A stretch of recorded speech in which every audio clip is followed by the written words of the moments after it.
থেকে যায়। শোনা যাচ্ছে। কেমন আছেন সবাই? জি স্যার, ভালো আলহামদুলিল্লাহ আছি স্যার, স্যার, আপনি ভালো কেমন আছেন আছেন? আপনি? আলহামদুলিল্লাহ। আজকে হচ্ছে আপনাদের লেকচার নাম্বার 10। আপনারা কি লেকচার নাম্বার 9 ন্যারেশন প্র্যাকটিস করেছিলেন বাসায়? এখনো জি স্যার টাইম স্যার। পাইনি। এখনো জি টাইম স্যার, প্যান অল্প পান নাই? অল্প আচ্ছা, অল্প প্র্যাকটিস করা হয়েছে। আজকে মূলত দ্রুত ক্লাস দেওয়ার কারণ হচ্ছে আমাদের তো 1 তারিখে জয়েনিং হয়ে যেতে পারে 43তম বিসিএস এর। তো জি এখন স্যার। যেহেতু এখনো পর্যন্ত যেহেতু আমাদের কোনো জয়েনিং ডেট পিছায় নেই, অথবা আগামীকালকে হয়তো গ্যাজেট প্রকাশ পাবে, গ্যাজেট প্রকাশ পেয়ে হয়তো 1 তারিখে আমাদের জয়েনিং হয়ে যাবে। সেই কারণে আমাদের ক্লাসগুলো দিয়েছে। আপনাদের জিকে ক্লাস কত পর্যন্ত হয়েছে একটু বলবেন? আপনাদের সাধারণ জ্ঞানের ক্লাসটা কত পর্যন্ত 4 হয়েছে? Number, lecture 4। জাতিসংঘ মাত্র চার? পর্যন্ত হয়েছে। মাত্র জাতিসংঘ পর্যন্ত হয়েছে? জি আচ্ছা, স্যার। এখানে কিছু কিছু ক্লাসগুলো এক্সক্লুসিভলি আমি নিতাম, মানে কিছু কিছু ক্লাস বলতে আপনাদের যে লেকচার নাম্বার 9 হচ্ছে ফাইন্যান্স এবং ব্যাংকিং। এই ব্যাপারে কি আমি আগে কথা বলেছিলাম আপনাদের সাথে? লেকচার না 9 স্যার। এবং আচ্ছা, আমি না একটু স্যার। এই ক্লাসের মাঝখানে একটু কথা বলে দিই, যেহেতু যদি ইন কেস ক্লাসটা নিতে আমি ব্যর্থ হই বা কোনো কারণে নিতে না পারি, সেক্ষেত্রে আপনারা লেকচার 9 থেকে কোন জায়গাগুলো একটু দেখবেন। এই লেকচার 9টা কিন্তু আমাদের কনসেপচুয়াল ইস্যু। স্যার, এটা কি জিকে পার্ট?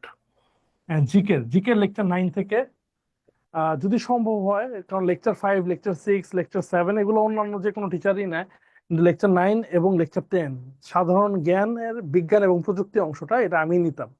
কারণ একজন সাধারণ জ্ঞানের টিচার যে বিজ্ঞান এবং প্রযুক্তির ক্লাস নেয়, ব্যাপারটা কিন্তু এরকম না। বিজ্ঞান এবং প্রযুক্তি টোটালি একটা ডিফারেন্ট সাবজেক্ট সাধারণ জ্ঞানের থেকে। তো সাধারণ জ্ঞানের টিচাররা সাধারণত বিজ্ঞান এবং প্রযুক্তি ক্লাস না, তবে লেকচার 9 এবং লেকচার 10টা আমি নিতাম। যেহেতু মাত্র আপনাদের লেকচার 4 পর্যন্ত হয়েছে, আমি জাস্ট একটু আইডিয়া দিয়ে রাখি লেকচার 9 থেকে আপনারা কি এক্সপেক্ট করতে পারেন এবং লেকচার 10 থেকে আর কি কি পড়তে হবে। একটু সময় নেই নাকি? জি স্যার, জি অবশ্যই। স্যার। আচ্ছা, এখানে আমি একটু বলি যে এখানে দুইটা জিনিস আছে, একটা হচ্ছে ফাইন্যান্স অ্যান্ড ইনভেস্টমেন্ট, আর একটা হচ্ছে ব্যাংকিং। ব্যাংকিং এখানে দুইটা টপিক আছে, দুইটা মানে পার্ট আছে। দুইটা পার্ট আমাদের একটু ভালো মতো কনসেপচুয়াল ইস্যুগুলো ক্লিয়ার করতে হবে, তাহলে দুইটা লাভ হবে। এমসিকিউ পরীক্ষায় যদি কনসেপচুয়াল ইস্যু থেকে আসে তাহলে তো আমরা উত্তর করতে পারবো, রিটার্নে আমরা খুব ভালো লিখতে পারবো ফোকাস রাইটিং। কারণ আমাদের ফোকাস রাইটিং গুলো ব্যাংক রিলেটেড আসে অনেক সময়, বা বিভিন্ন লোন রিলেটেড প্রশ্ন আসে। এছাড়া অনুবাদেও যদি আসে ব্যাংক রিলেটেড কোনো প্রশ্ন, ওইগুলো অ্যান্সার করতে পারবো। এবং আমাদের ভাইবা বোর্ডের প্রস্তুতি হয়ে যাবে। আমাদের ভাইবা বোর্ডের অনেকেই অনেক সন্দেহ থাকে যে স্যার ভাইবা আছে ব্যাংকের, ব্যাংকের ভাইবার জন্য কিভাবে প্রস্তুতি নিব। এটাই পুরো লেকচার 9। লেকচার 9 হচ্ছে রিটেন, প্রিলি এবং ভাইবা বেস। তো ফাইন্যান্স এন্ড ইনভেস্টমেন্ট আমরা শুরু করি। প্রথম হচ্ছে ইকোনমিক্স এর দুইটা ব্রাঞ্চ, মাইক্রো ইকোনমিক্স এবং ম্যাক্রো ইকোনমিক্স। ইকোনমিক্স দিয়ে মাইক্রো অ্যান্ড ম্যাক্রো ইকোনমিক্স, কারণ এগুলো ভাইবা বোর্ডে জিজ্ঞাসা করে মাইক্রো ইকোনমিক্স কি, ম্যাক্রো ইকোনমিক্স কি, কোনটা কিসের মধ্যে পড়ে, ইনফ্লেশন কিসের মধ্যে হিসাব করা হয়, এরপরে জিডিপি গ্রোথ রেট কিসের মধ্যে হিসাব করা হয়, এই ব্যাপারগুলো একটু ক্লিয়ার আলোচনা থাকে। এরপরে আরেকটা গুরুত্বপূর্ণ আলোচনা থাকে যেটা ভাইবা বোর্ডে জিজ্ঞাসা করে, এটা হচ্ছে ফিসক্যাল পলিসি। ফিসক্যাল পলিসি কি এবং মনিটারি পলিসি কি। ফিসক্যাল পলিসি এবং মনিটারি পলিসি এগুলো কিভাবে নির্ধারণ করা হয়, এগুলা কি, এগুলা কিভাবে এফেক্ট করে, এই জাতীয় তথ্যগুলো দেওয়া হয়। এরপরে আসে হচ্ছে balance of trade, BOT. Balance of trade বাণিজ্য ভারসাম্য, আর এটা হচ্ছে ব্যালেন্স অফ পেমেন্ট, বিওপি লেনদেন ভারসাম্য কি। বিওটি কি, বিওপি কি, ব্যাংকের সাথে এগুলা কেমনে রিলেটেড। পরবর্তীতে আসা হচ্ছে কারেন্ট অ্যাকাউন্ট। কারেন্ট অ্যাকাউন্ট বা চলতি হিসাব বলতে কি বোঝানো হয়, কারেন্ট অ্যাকাউন্ট কি, কারেন্ট অ্যাকাউন্ট কিভাবে হিসাব করে। কারেন্ট অ্যাকাউন্টের পর আসা হচ্ছে একটা বাজেটারি ডেফিসিট। বাজেটারি ডেফিসিট বা বাজেটারি ডেফিসিট জিনিসটা কি, এটা কিভাবে সমন্বয় করা হয়। এগুলো প্রশ্ন কিন্তু করা হয়, আপনারা বিভিন্ন প্রিভিয়াস ইয়ারের প্রশ্ন দেখলেই পাবেন। এই কারেন্ট অ্যাকাউন্ট এবং বাজেট ডেফিসিট দুইটাকে একত্রে বলা হয় টুইন ডেফিসিট। প্রশ্ন করা হয় টুইন ডেফিসিট কি, টুইন ডেফিসিট বলতে কি বোঝায়। যখন আপনার কারেন্ট অ্যাকাউন্ট ডেফিসিট থাকবে, বাজেট ডেফিসিট থাকবে, তখন এটাকে বলে টুইন ডেফিসিট। টুইন ডেফিসিট জিনিসটাই কি। এরপরে আমরা আসবো হচ্ছে জিডিপি, জিএনপি, জিএনআই। জিডিপি কাকে বলে, খুব কমনলি আস্কড কোয়েশ্চেন। জিডিপি কি, জিএনপি কি, জিডিপি, জিএনপি, জিএনআই এর পার্থক্য কি, এগুলো হিসাব করে কেমনে। একটা সূত্র আছে, কনজাম্পশন, ইনভেস্টমেন্ট, পাবলিক স্পেন্ডিং এবং net import export. GDP, GNP, GNI টা বোঝানোর পর আমরা হচ্ছে যাবো হচ্ছে মার্জার এবং অ্যাকুইজিশন কি। মার্জার অ্যান্ড অ্যাকুইজিশন, ব্যাংকের মধ্যে মার্জার হচ্ছিল, আবার অ্যাকুইজিশন হচ্ছে। মার্জার এবং অ্যাকুইজিশন কি, জয়েন্ট ভেঞ্চার কি, এগুলো ইনভেস্টমেন্টের part. Joint venture, joint venture কাকে বলে, এরপরে পিপিপি কি?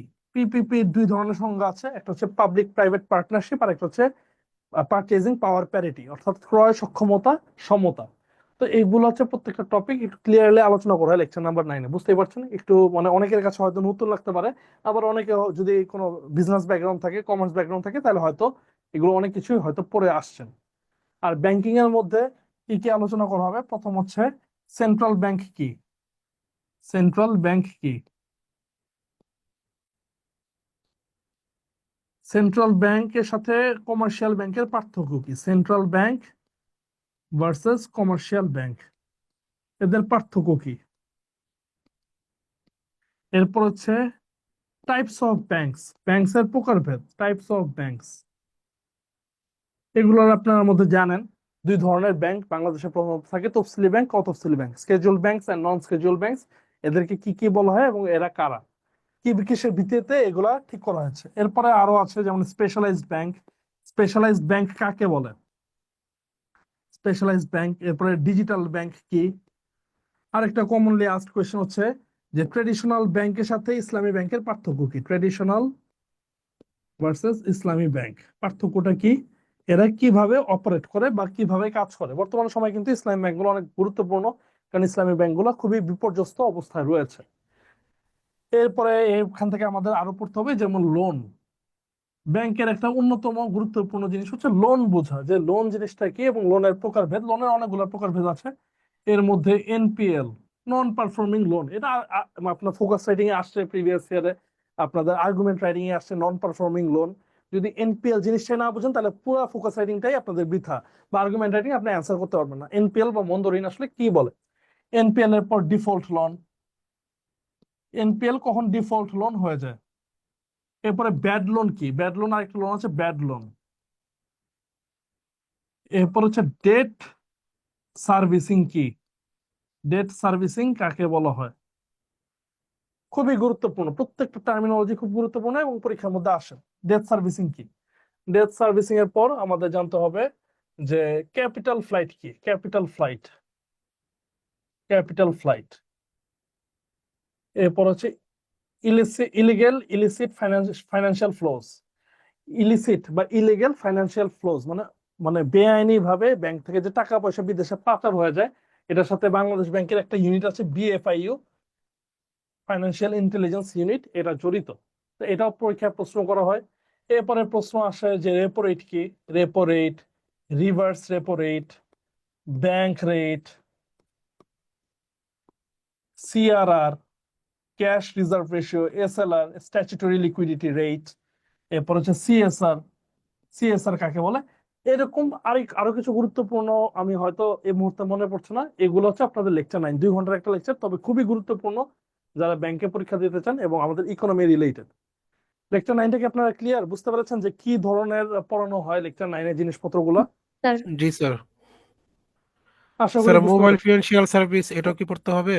হ্যাঁ, এমএফএস ব্যাংকিং এর মধ্যেই পড়ানো হয়, যে ডিজিটাল ব্যাংকিং এর আগে এমএফএস পড়ানো হয়, ফিনান্সিয়াল ইনক্লুশন আছে, এগুলো সবই আছে, কোনো কিছু বাদ যাবে না।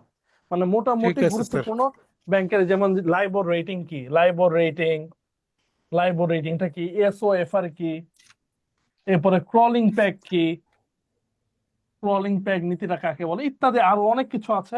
আপনাদেরকে একটা পিডিএফ দিয়ে, পরে একটা পিডিএফ থাকে, পিডিএফ এর মধ্যে এই টার্ম গুলো দেওয়া থাকে সবগুলো, যেগুলো জানতে হয় আর কি। লেকচার 9টা কি মূলত বুঝতে পারছেন কিভাবে পড়াতে হয় বা কি কোন জিনিসগুলো জি আপনারা স্যার। এক্সপেক্ট করবেন? জি স্যার। তো এভাবে স্যার লেকচার 9টা, পিডিএফটা কি আমাদের সাথে শেয়ার করবেন লেকচার 9-এর? পিডিএফ দিয়ে দিতে পারো। পিডিএফ তো আমি অন্যান্য ব্যাচে নিয়েছি অলরেডি লেকচার 9।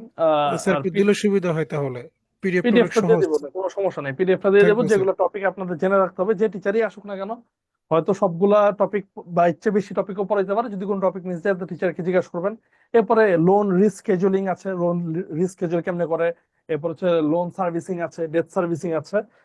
আশা করি মোটামুটি বুঝতে পেরেছেন। লেকচার 9টা খুবই গুরুত্বপূর্ণ, আমি জাস্ট বলে গেলাম, যেহেতু আপনাদের মাত্র লেকচার 4 পর্যন্ত হয়েছে, না হলে লেকচার জিকে 9টা ক্লাস নিয়ে তো নিতে আমরা পারবেন। পাইনি স্যার, এই জন্য স্যার এত পিছানো আমরা। বুঝি নাই। স্যার জিকে ক্লাসটা অনেক কম পেয়েছি স্যার, মাসে দেখা যায় রুটিনে 2টা থাকে, তাই স্যার এত পিছানো। জিকেটা তো আসলে একটু বাকি দুই সাবজেক্টের চেয়ে তুলনামূলক ভাবে কম গুরুত্বপূর্ণ, এই জন্যই, কারণ আমি তো আজকে দেখছি আপনাদের লেকচার 10 হবে ইংলিশের, আর সেখানে জিকে লেকচার মাত্র 4 হয়েছে। যাই হোক, জিকে লেকচার গুলা কোনো এক স্যার সময় যদি সম্ভব হয় এটা নিয়ে নেওয়া হবে আর কি। আপনি একটু স্যার বলবেন একটা তাহলেই কথা হবে। বলতাম স্যার। তাহলে এই গেল হচ্ছে লেকচার 9। আর লেকচার 10, স্যার লেকচার 10 বলেন। স্যার আপনি যদি আমাদের লেকচার 9টা যদি আমাদের ট্যাবে নিয়ে দিতেন তাহলে তো ভালো হতো আমাদের জন্য। আমাদের আগে দেখি জয়েনিংটা কবে হয়, যদি 1 তারিখ জয়েনিং হয়ে যায় সেক্ষেত্রে তো আমি অবশ্যই ব্যস্ত হয়ে যাব প্রথম দিকে। এরপরে যদি সম্ভব হয় অবশ্যই ট্যাবে বা যেভাবেই হোক, বা যদি আমার ঢাকায় পোস্টিং হয় সেক্ষেত্রে অবশ্যই ক্লাসটা নিয়ে নিব। আর যদি জি না নিতে স্যার। পারি অন্য যে কোনো একটা, আপনাদের এখানে ক্যারিয়ার ম্যাপে তো আর যে কাউকে ক্লাস নিতে বলা হয় না, ভালো কোনো টিচারই আসবে। তাও আপনারা এই জিনিসগুলো দেখা দিলাম যে টিচার আসুক না আসুক, নিজেদের মধ্যে হলে নিজেরাও যদি পারেন জিনিসটা দেখে নেবেন। কারণ এগুলা কিন্তু ভাইবা বোর্ডের আগের রাত্রে আপনি পড়ে পারবেন না। যেমন আপনাকে জিজ্ঞেস করতে পারে যে রেপো রেট কিভাবে মূল্যস্ফীতি নিয়ন্ত্রণ করে, মূল্যস্ফীতি নিয়ন্ত্রণ করা হয় কিভাবে রেপো রেটের মাধ্যমে। এটা একটা ভাইবা বোর্ডের প্রশ্ন, খুব কমন প্রশ্ন। আপনি বাংলাদেশ ব্যাংকে যদি এডির ভাইবা বোর্ডে যান তাহলে এই জাতীয় প্রশ্ন করা হয়। তো এই জন্য জিনিসগুলো একটু ক্লিয়ারলি জানতে হবে, কারণ এগুলো প্রায় সময় পরীক্ষা আসে। রেপো রেটের সাথে পলিসি রেট আছে, এগুলো ইত্যাদি। ক্লাস ইনশাল্লাহ যদি সময় হয় আমি এগুলো দেখাই দিব না। তাহলে আজকে ক্লাসটা শুরু করি ইংলিশের। লেকচার 10 না আরেকদিন আলোচনা করবো, লেকচার 10ও একটু বিস্তারিত। লেকচার 10টা আমি আরেকদিন আলোচনা করবো। স্যার একটু স্ক্রিনশট দিয়ে রাখি একটা আচ্ছা, 10 স্ক্রিনশট নিয়ে সেকেন্ড রাখেন। স্যার। জি স্যার শেষ। ওকে, তাহলে লেকচার 10 আমরা স্টার্ট করি। লেকচার 10 হচ্ছে আমাদের পিন পয়েন্ট এরর। আমি দেখতে পাচ্ছি লেকচার 10 আর লেকচার 11 দুইটাই পিন পয়েন্ট এরর।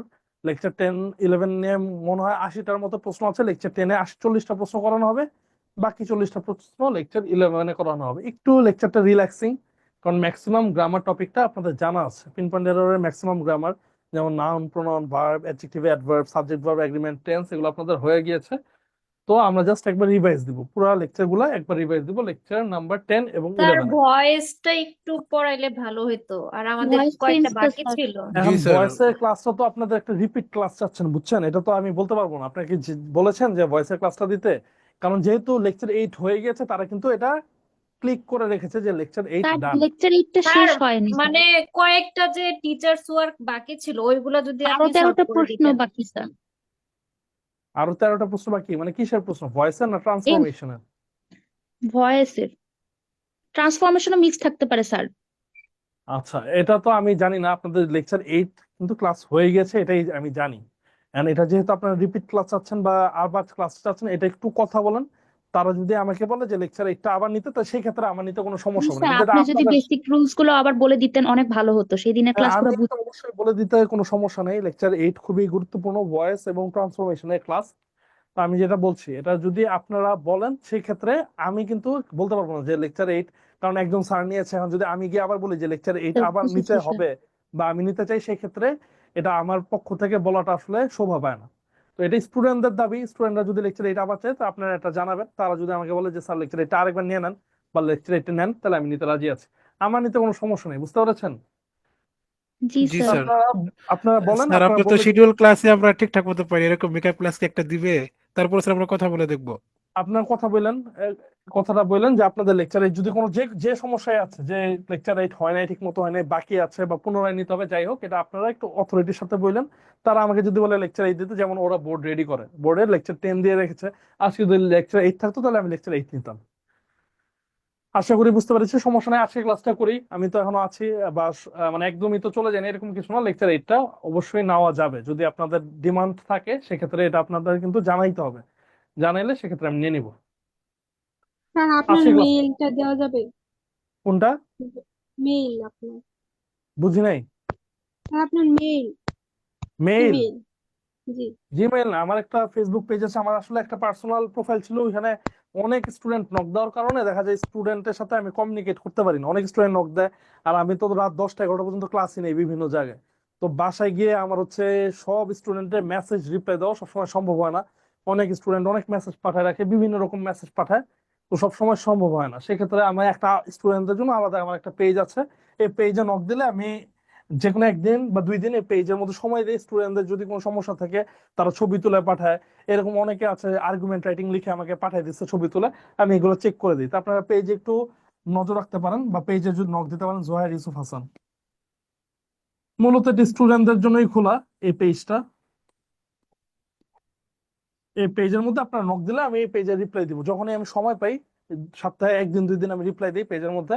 আপনাদের যে কোনো সমস্যা কোয়েশ্চেন থাকলে অবশ্যই আমাকে নক দিবেন, কোনো সমস্যা নেই। বুঝতে পেরেছেন? Thank you sir. আর ইমেল তো আসলে দেখেন, জিমেইলের তো আপনার অবস্থায় জানেন, জিমেইল তো বারবার ফুল হয়ে যায়, দেখা যায় আমাদের জিমেইলে স্পেস নাই, বুঝছেন? জিমেইল স্পেস স্টোরেজ থাকার কারণে আমার একটা আলাদা প্রাইভেট জিমেইল আছে, ওইটা আমি একটু প্রাইভেট রেখেছি, কারণ ওইখানে না হলে আমার অতিরিক্ত মেইল আসে।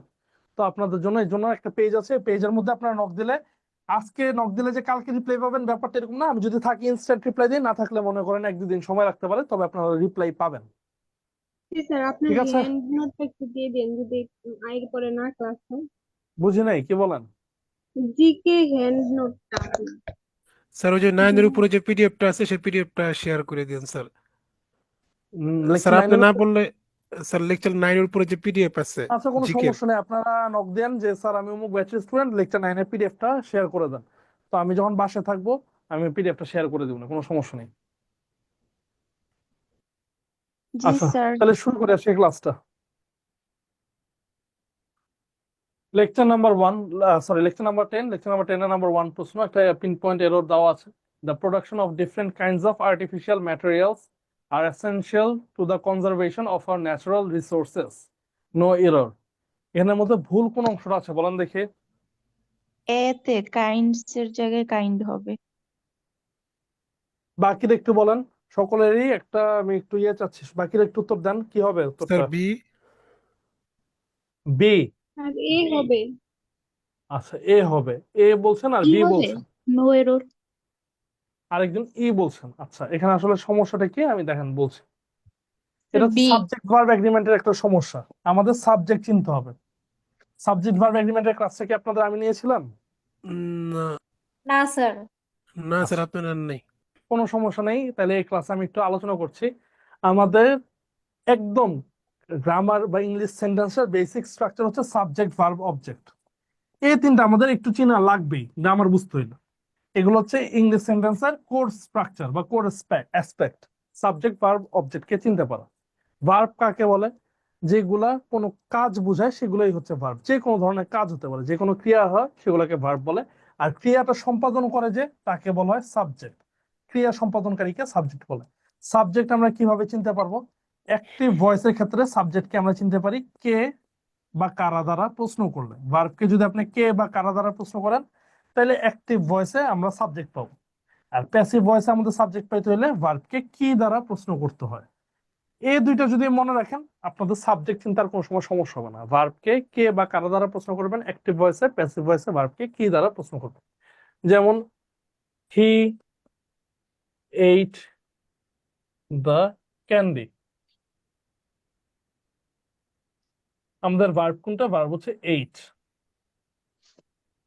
তাহলে আমি যদি জিজ্ঞাসা করি হু এইট দ্য ক্যান্ডি, ভার্বকে যদি প্রশ্ন করি কে খেয়েছিল, উত্তর কি আসবে? হি। কি তাহলে হিটা কি আমাদের সাবজেক্ট, সাবজেক্ট। আর কি খেয়েছিল এটা হচ্ছে object. Candy. Subject verb object. Active ভয়েসে সাবজেক্ট পাইতে হলে আমরা কে বা কার দ্বারা প্রশ্ন করবো। যেমন আমি যদি বলি দে এইট দ্য ক্যান্ডি, তাহলে কারা চকলেট খেয়েছিল, উত্তর আসবে দে, কে বা কারা দ্বারা। অ্যাক্টিভ ভয়েসকে প্যাসিভ করার সিস্টেম তো খুব ইজি, অবজেক্ট হয়ে যায় সাবজেক্ট, তাহলে দ্য ক্যান্ডি আসবে, দ্য ক্যান্ডি। এরপরে আমাদের যে ভার্বটা আছে, ভার্বের আগে একটা অক্সিলারি ভার্ব দিতে হবে, যেহেতু ভার্বটা পাস্ট টেন্স এর জন্য অক্সিলারি ভার্ব আসবে ওয়াজ। প্লুরাল হলে ওয়্যার আসতো, দ্য ক্যান্ডি ওয়াজ ইটেন, এটার পাস্ট পার্টিসিপল ইটেন। এরপর সাবজেক্ট হয়ে যাবে অবজেক্ট, ইটেন বাই হিম, শেষ। ভয়েস তো খুবই ইজি, এটা হচ্ছে ভয়েসের স্ট্রাকচার। তাহলে এখানে আমাদের যদি সাবজেক্ট পেতে তাহলে কিভাবে প্রশ্ন করতে হবে, কি দ্বারা প্রশ্ন করতে হবে। তাহলে was eaten, what was eaten by him, তার দ্বারা কি খাওয়া হয়েছিল, তাহলে উত্তর আসবে ক্যান্ডি। তাহলে এই ক্ষেত্রে আমাদের সাবজেক্ট হচ্ছে ক্যান্ডি।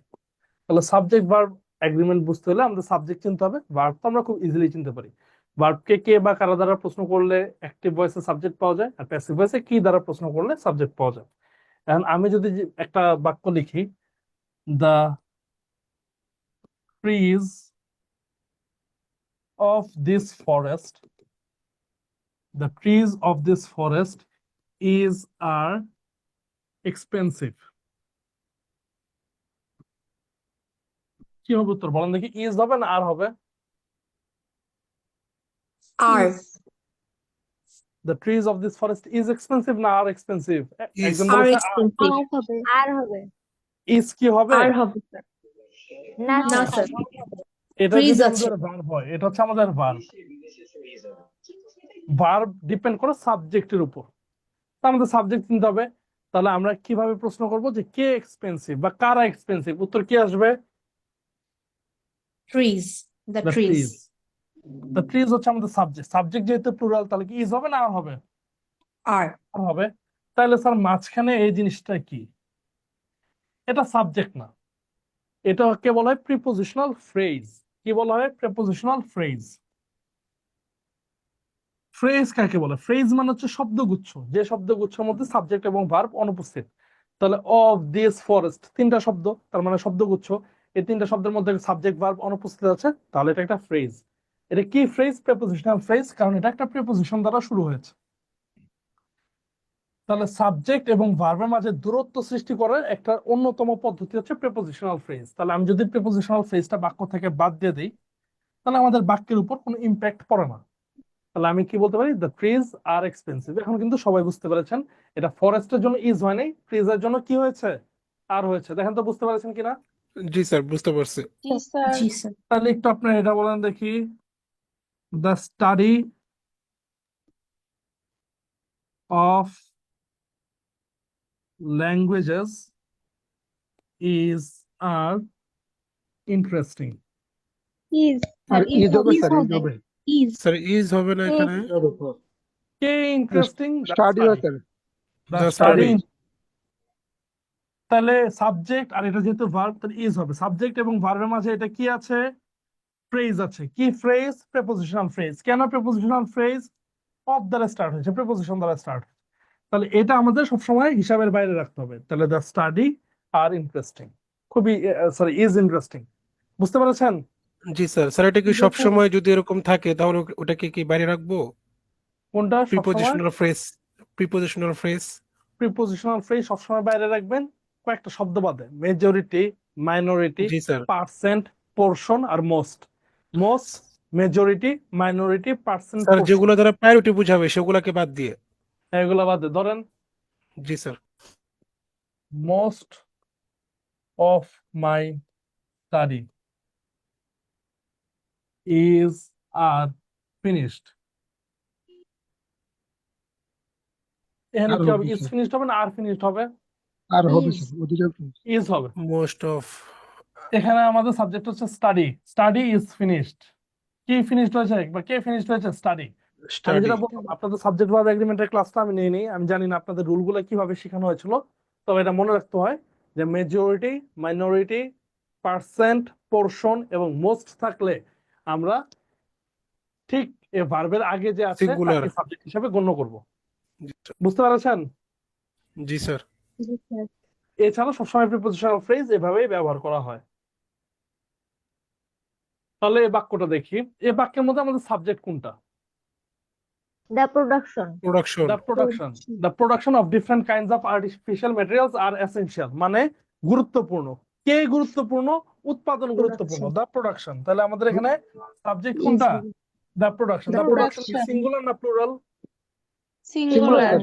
সিঙ্গুলার। তাহলে ভার্ব কি সিঙ্গুলার। প্লুরাল হবে না সিঙ্গুলার হবে? ইজ হবে স্যার। সিঙ্গুলার। Yes. তাহলে অ্যান্সার হচ্ছে বি। তাহলে বাকি মাঝখানের এগুলো কি স্যার? এগুলো প্রিপোজিশনাল ফ্রেজ, যেমন অফ ডিফারেন্ট কাইন্ডস। তিনটা শব্দ আছে, এর হচ্ছে শব্দগুচ্ছ। শব্দগুচ্ছ মানে ফ্রেজ, কোনো সাবজেক্ট ফ্রেজ। ভার্ব নেই। আবার এই ফ্রেজটা প্রিপোজিশন দ্বারা শুরু হয়েছে, তাহলে এটা কি ফ্রেজ? Prepositional phrase. এটা বাদ। অফ আর্টিফিশিয়াল ম্যাটেরিয়ালস, এটা কি? এটা আরেকটা প্রিপোজিশনাল ফ্রেজ। তিনটা শব্দ আছে, সাবজেক্ট ভার্ব নাই, তাহলে এটা একটা ফ্রেজ। এই ফ্রেজটা শুরু হয়েছে প্রিপোজিশন দ্বারা, তাহলে এটা কি ফ্রেজ? Prepositional phrase. তার মানে সাবজেক্ট এবং ভার্বের মধ্যে দূরত্ব সৃষ্টি করার একটা অন্যতম মাধ্যম হচ্ছে প্রিপোজিশনাল ফ্রেজ। এগুলো যদি আমরা বাক্য থেকে বাদ দিয়ে দিই, তাহলে প্রোডাকশন ইজ হবে না আর হবে? বলেন। ইজ। Is, স্যার খুবই ইজ easy। হবে। ইজ। দেখেন বুঝতে পেরেছেন কিনা এক নাম্বারটা? সবাই ক্লিয়ার কিনা জি বলেন। স্যার। জি স্যার। স্যার এটা অর্থ তাহলে বলবেন একটু? সাবজেক্ট এবং ভার্ব আমরা কাছাকাছি নিয়ে আসতে পারবো। দেখে পরে দুই নাম্বারটা পড়ে দিচ্ছে। Sponsors of the ICC world cup tournament who bought advertising time on television includes at least a dozen international firms whose names are familiar to many consumers. কি হবে উত্তর? বলেন দেখি একটু চিন্তা ভাবনা করে।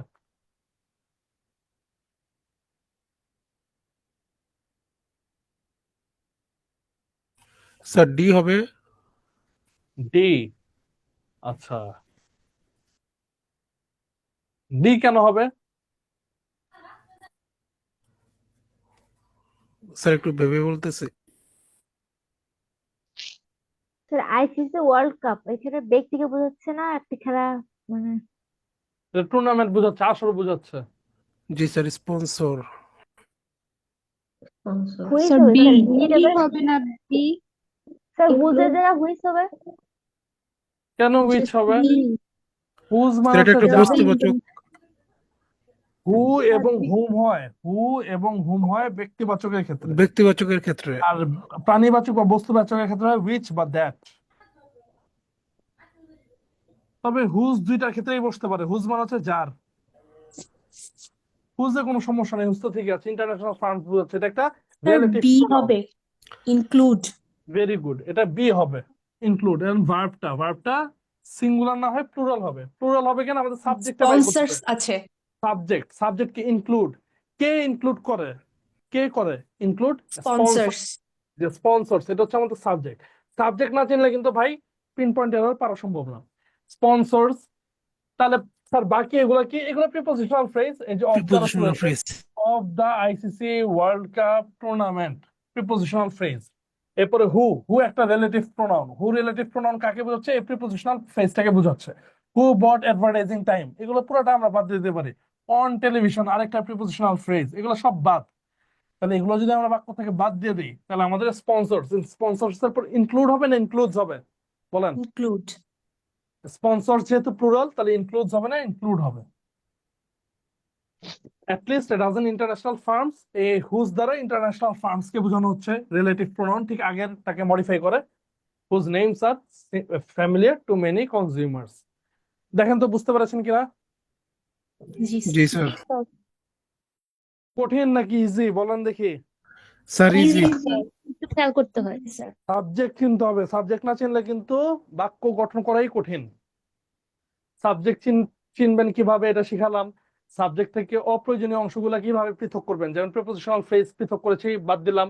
আবার এই হু দ্বারা এই প্রিপোজিশনাল ফ্রেজটাকে বোঝানো হচ্ছিল, তাহলে হু এর এটাও পুরোটা বাদ হয়ে যাবে। 3 number, buying clothes are often a very time consuming practice because those clothes that a person likes are rarely the ones that fit him or her. Are is হবে স্যার, এ হবে কি হবে? এ ইজ হবে sir. Is হবে sir. Sir D very হবে। Good, ও আচ্ছা। A. আচ্ছা, কেন এ হয়েছে? এখানে আমাদের সাবজেক্ট হচ্ছে বাইংটাকে বাইং। এটা হচ্ছে buying verb plus ING. Verb plus ING যখন নাউন হিসেবে কাজ করে তখন তাকে কি বলা হয়? জেরান্ড। আর জেরান্ড যদি সাবজেক্ট হয়, তাহলে জেরান্ড সবসময়, সাবজেক্ট সবসময় সিঙ্গুলার। সিঙ্গুলার জেরান্ড হবে। যেহেতু ভার্ব প্লাস আইএনজি, এটা যদি সাবজেক্ট হয় বাইং, তার মানে এটা সবসময় সিঙ্গুলার। তাহলে সিঙ্গুলার হয় বাইং আর হবে না বাইং ইজ হবে? ইজ। ইজ। এটাও সাবজেক্ট ভার্ব এগ্রিমেন্টের একটা নিয়ম। যারা সাবজেক্ট ভার্ব এগ্রিমেন্ট নিয়ে সমস্যায় ভুগছেন, তারা লেকচার নাম্বার 6টা আরেকবার রিপিট করেন। লেকচার নাম্বার 6টা আরেকবার রিপিট করেন। Buying clothes is. ধরেন আমি যদি এরকম আপনাদেরকে একটা বাক্য দিই,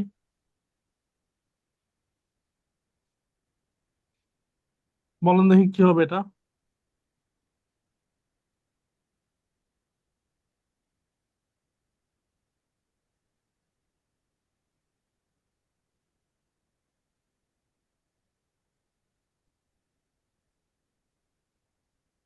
ইজ হবে। জি স্যার। এটা ইজ। কেন ইজ হয়েছে? 10 মাইলস আছে, তাহলে কেন ইজ হয়েছে? আমাদের সাবজেক্ট স্যার কে? রানিং। রানিং। Running difficult. তাহলে রানিং কি ইজ হবে না আর হবে? Verb plus ING subject is. হিসেবে কাজ করলে ইজ ইজ হবে। হবে স্যার। ঠিক এই জিনিসটাই তো। খুবই ইজি, আশা করি বুঝতে পেরেছেন। জি sir. 4 number, the caustic remarks she made was totally uncalled for. বলেন দেখি একটু চিন্তা ভাবনা করে কি হবে? রিমার্ক হবে বি। একজন বলেছে রিমার্ক হবে, অন্য কারো কিছু কোনটা মনে হচ্ছে? না স্যার বি তো। স্যার বি মনে হচ্ছে। বুঝি নাই, কি বলছেন? C C B. বি। আচ্ছা দেখেন, ই স্যার। আমাদের নাউনটা হচ্ছে রিমার্কস। রিমার্কস মানে হচ্ছে মন্তব্য। রিমার্কস মানে কি? মন্তব্য। মন্তব্যটা কি ধরনের মন্তব্য? কস্টিক মন্তব্য। কস্টিক মানে তীব্র বা খুবই রূঢ় মন্তব্য। দাটা হচ্ছে এ রিমার্কস কে নির্ধারিত করছে। তার দাও একটা অ্যাডজেক্টিভ বা ডিটারমিনার। দা কস্টিক হচ্ছে একটা অ্যাডজেক্টিভ, রিমার্কস হচ্ছে নাউন, এবং নাউন হিসেবে আমাদের সাবজেক্ট। আচ্ছা, subject the caustic remark she made was. ভার্বটা কি দেওয়া আছে? ওয়াজ। এটা হচ্ছে আমাদের ভার্ব। ভার্ব কি ওয়াজ দেওয়া আছে না ওয়্যার দেওয়া আছে? ওয়াজ। তার মানে ভার্বটা হচ্ছে সিঙ্গুলার। তা ভার্বটা যেহেতু সিঙ্গুলার, তাহলে নাউন কি প্লুরাল হতে পারে নাকি নাউনেরও সিঙ্গুলার হতে হবে? সিঙ্গুলার। সিঙ্গুলার হতে হবে। এটা যেহেতু ওয়াজ দেওয়া আছে, ওয়াজ মানে সিঙ্গুলার, মানে সিঙ্গুলার নাউন হতে হবে। নাউন তো এখানে প্লুরাল দেওয়া আছে, রিমার্ক তাহলে হবে। রিমার্কস কে পরিবর্তন করে আমাদের কি করতে হবে? রিমার্ক করতে বলা হবে। রিমার্ক। জি স্যার। রিমার্কের সাথে ওয়াজ হয়, আর যদি প্লুরাল করে রিমার্কস বলি তাহলে কি হবে? ওয়্যার। ওয়ার। এখন ওয়াজটাকে আমরা পরিবর্তন করতে পারবো? ওয়াজের নিচে কি কোনো না আন্ডারলাইন স্যার, করা আছে? না ওয়াজের স্যার। নিচে তো আন্ডারলাইন করা না নাই। ওয়াজ স্যার। যেহেতু পরিবর্তন করতে পারবো না, পরিবর্তন করতে হবে কোনটাকে? বি। সাবজেক্টকে। তো সাবজেক্টকে রিমার্কস না বলে রিমার্ক যদি বলে দেই, তাহলে আমাদের সাবজেক্ট এবং ভার্বের মধ্যে সমন্বয় বজায় থাকে। বুঝতে পেরেছেন? জি স্যার।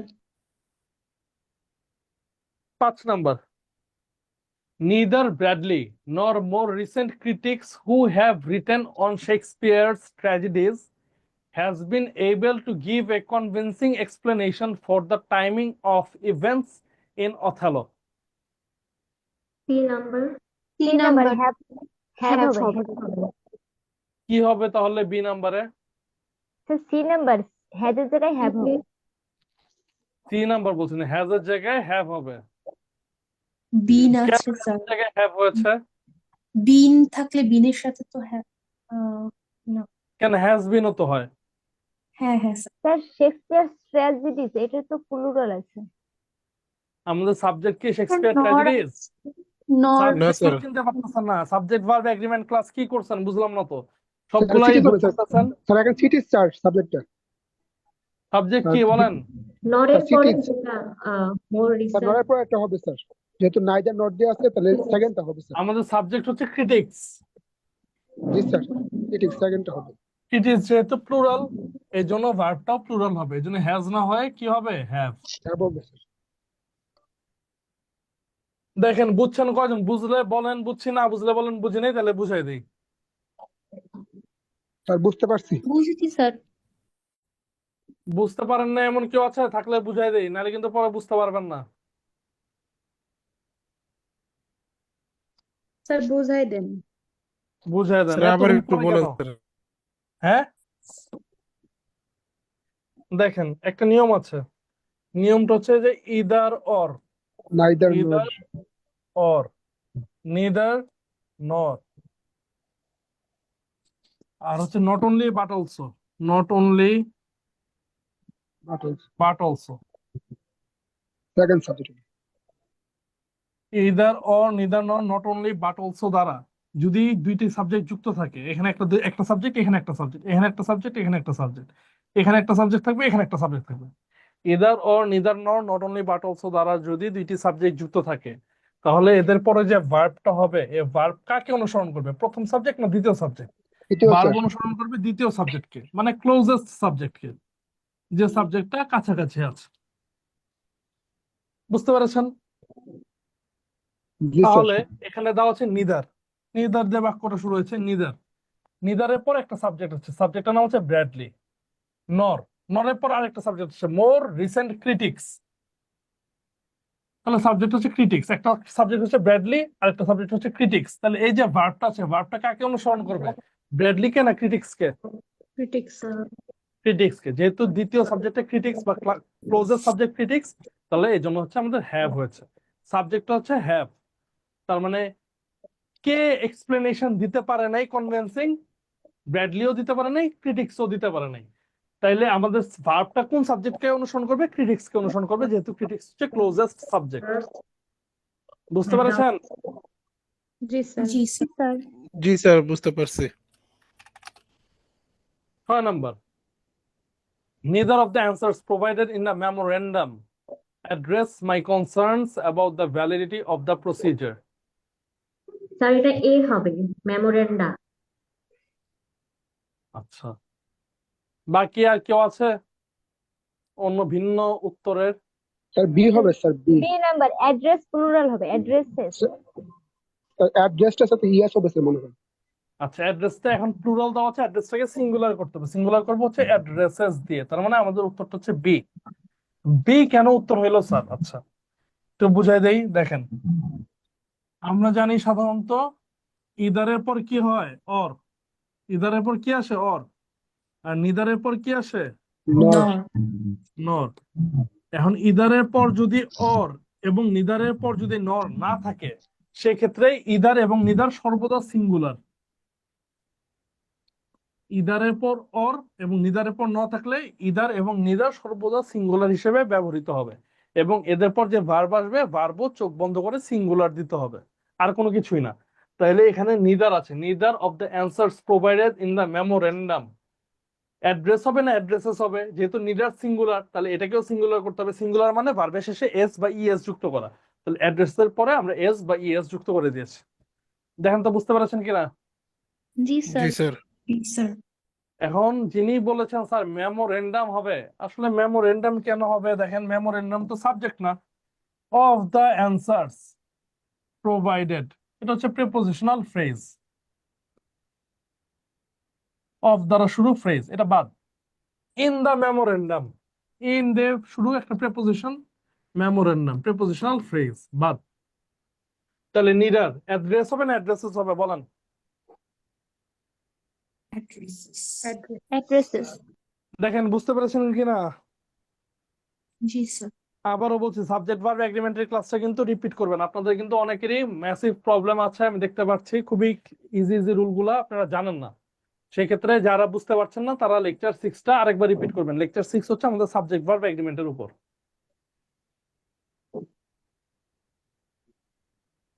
7 নাম্বার, এটা খুবই easy. Silver, one of the first metal used by the human, is an excellent conductor of heat and electricity. Metals. Sir A হবে স্যার। এটা হবে এ, মেটালস। মেটালস। এটা তো Yes, yes. বলার কিছু নাই, ওয়ান অফ থাকলে One ওয়ান অফ of থাকলে the- পরবর্তী আচ্ছা। নাউনটা প্লুরাল হয়, তাহলে মেটালস হবে। 8 নাম্বার বলেন দেখি। আর এই স্যার, ইজ হবে, ইজ হবে স্যার। এ হবে স্যার। মামস কি একটা রোগের নাম না? জি স্যার। রোগের নাম। জি স্যার। ফিজিক্স, নিউজ, যদিও এগুলো শেষে এস আছে, তবে এগুলো সবগুলো কি সিঙ্গুলার। তাহলে মামস সিঙ্গুলার হতে এটা হবে ইজ, একটা রোগের নাম। while mumps is a very common disease. G sir. 9 number, at the rate the clerks were processing the application, Harry figured that it will take 4 hours to review. C number কি? Food. কি হবে উত্তর?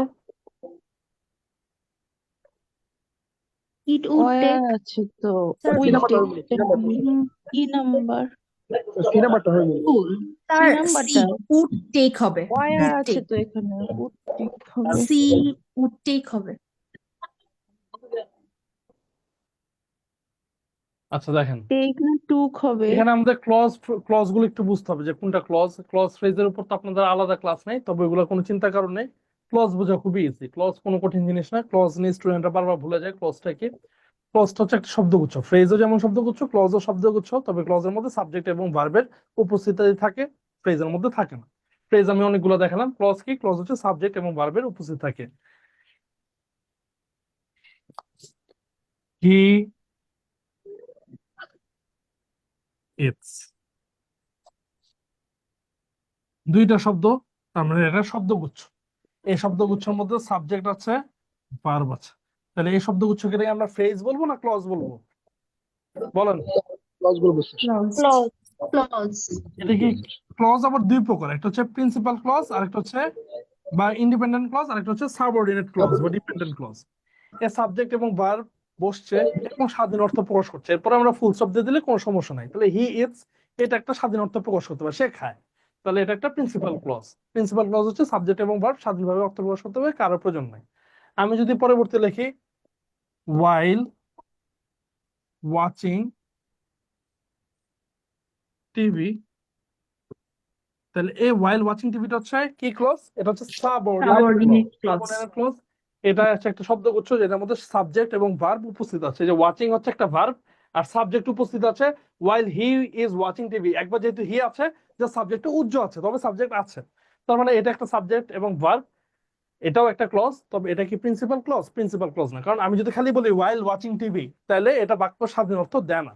তার মানে এটা একটা subordinate clause, এটা একটা প্রিন্সিপাল ক্লজ। আর এটা একটা কি ক্লজ বলেন? Subordinate clause. সাবঅর্ডিনেট ক্লজ, মানে while দ্বারা সাবঅর্ডিনেশন করা হয়েছে। তাহলে সাবঅর্ডিনেট ক্লজটা বুঝলাম, প্রিন্সিপাল ক্লজটা বুঝলাম। নিয়মটা হচ্ছে প্রিন্সিপাল ক্লজ যদি পাস্ট টেন্স হয়, প্রিন্সিপাল ক্লজ যদি পাস্ট টেন্স হয়, তাহলে সাবঅর্ডিনেট ক্লজকেও অবশ্যই পাস্ট টেন্স হইতে হবে। আবারও বলছি, প্রিন্সিপাল ক্লজকে যদি পাস্ট টেন্স, প্রিন্সিপাল ক্লজটি যদি পাস্ট টেন্স হয়, তাহলে সাবঅর্ডিনেট ক্লজকে অবশ্যই পাস্ট টেন্স হইতে হবে, এছাড়া স্যার কোনো এখানে বিকল্প তাহলে নেই। সি ভুল। কি বললেন? স্যার এখানে তাহলে সি ভুল। উড উড টেক হ্যাঁ, এই হবে না? দেখেন হ্যারি ফিগার্ড, হ্যারি হচ্ছে সাবজেক্ট, ফিগার্ড হচ্ছে ভার্ব। হ্যারি ফিগার্ড এটা একটা স্বাধীন অর্থ দিতেছে একটা প্রিন্সিপাল ক্লজ। যেমন আমি হ্যারি ফিগার্ড না বলে আমি বললাম হি প্লেড, সাবজেক্ট এবং ভার্ব স্বাধীন অর্থ দিচ্ছে একটা principal clause. He played, Harry figured, principal clause স্বাধীন অর্থ দিচ্ছে, তাহলে প্রিন্সিপাল ক্লজটা পাস্ট টেন্স আছে। পরে that it will take 4 hours to review, এটা হচ্ছে একটা সাবঅর্ডিনেট ক্লজ। সাবঅর্ডিনেশন করা হয়েছে দ্যাট দ্বারা, that it will take 4 hours to review. Principal ক্লজটা যেহেতু পাস্ট টেন্সে আছে, সাবঅর্ডিনেট ক্লজ কোন টেন্সে দিতে হবে? অবশ্যই পাস্ট টেন্সে দিতে হবে। Past tense. তাহলে উইল এর পাস্ট কি হবে বলেন? উড। Would take. তাহলে উইল এর পাস্ট উড টেক, তাইলেই আমাদের হয়ে গেল। দেখেন বুঝতে পেরেছেন কিনা? প্রিন্সিপাল ক্লজ পাস্ট টেন্সে থাকলে সাবঅর্ডিনেট ক্লজকে অবশ্যই পাস্ট টেন্সে দিতে হবে। বলেন বুঝতে পেরেছেন কিনা? জি স্যার, বুঝেছি। ক্লিয়ার সবাই? এটা একটি অ্যাডভান্স রুল। আশা করি clause, principal clause, subordinate clause আজকে পড়ার ভুল হবে না, জি আর স্যার। মনে থাকবে। Sir clear? কোন কোন মানে হোয়াইল দ্যাট এগুলা থাকলে কি বুঝবো যে পরের অংশ subordinate clause? Since, while, as, when, unless, if, এরকম অনেক কিছু থাকতে পারে। so that, in order to, অনেক কিছু থাকতে পারে। জাস্ট এগুলো লিস্ট আর মুখস্থ করে লাভ নাই, এগুলো জাস্ট দেখেই বোঝা যায় যে সাবজেক্ট কোনটা, প্রিন্সিপাল ক্লজ কোনটা, সাবঅর্ডিনেট। স্যার বলেন। বলছি নাউন ক্লজ আছে, অ্যাডজেক্টিভ ক্লজ আছে, স্যার অনেক রকম ক্লজ তো আছে, এগুলো তো বুঝি নাই। আর ক্লজের তো বিভিন্ন প্রকার আছে না স্যার? ওই যে সাবঅর্ডিনেট ক্লজ কিন্তু বিভিন্ন প্রকার আছে, তুমি নাউন ক্লজ, অ্যাডজেক্টিভ ক্লজ এরকম আছে না স্যার? ওগুলো লাগবে না, ওইগুলো আপনাদের ব্যাংক পরীক্ষা আসে না, ওগুলো বিসিএস আসে। নাউন ক্লজ কোনটা, অ্যাডজেক্টিভ ক্লজ কোনটা, অ্যাডভার্বিয়াল ক্লজ কোনটা, বিসিএস আসে, ব্যাংকে আসে না। যেমন এই যেটা হচ্ছে noun clause, he figure that it will take 4 hours to review. And subordinate clause এর মধ্যে কোন ক্লজ? নাউন ক্লজ, এটাকে দ্যাট ক্লজও বলা হয়। এগুলো ব্যাংক পরীক্ষা আসে না। 10 নাম্বার, although he had been looking forward to the debate for weeks, a sore thought prevented him taking part. কি হবে উত্তর বলেন দেখি? কি ভুল? হ্যাঁ, কি হবে উত্তর বলেন?